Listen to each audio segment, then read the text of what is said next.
Welcome to our channel. Today we how to install OAuth authentication with Auth0 and React, complete guides. To begin the installation of OAuth authentication with Auth0 in your React application, start by creating a new React app if you don't have one already. Use the command npx create react app myapp to set up your application.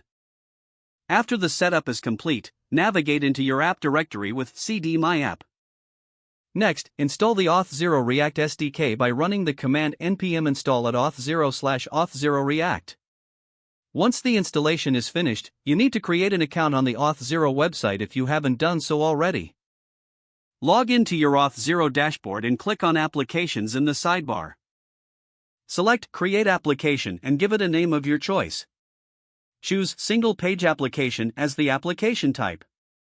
After creating your application, you'll be redirected to the Application Settings page. Copy your domain and client ID from this page, as you will need them later. Now, go back to your React app.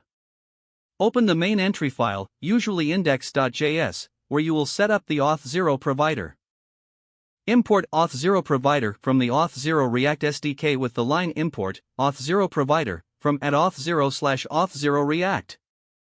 Wrap your application in the Auth0 provider component. Pass the domain and client ID as props to the Auth0 provider. Your index.js file should look something like this: react.dom.render auth0 After setting this up, move to any component where you want to implement authentication features. Import the necessary hooks from Auth0 by adding import useauth0 from at auth0/auth0 react. Now, use the useauth0 hook to access authentication methods within your component. To add a login button, create a button element that triggers the login with redirect method. For example, add the line const login with redirect equals useauth0. Next, attach onClick equals login with redirect to your button.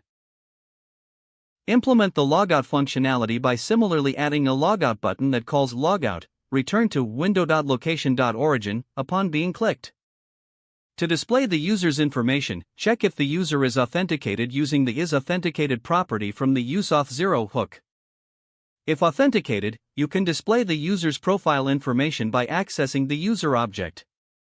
Make sure to handle loading states by incorporating the isLoading property to manage when the authentication request is still in progress. Now that you have your login and logout buttons set up, you can run your app. Use the command npm start to launch the application in your browser. Don't forget to like this video and subscribe to our channel for more step-by-step tech guides.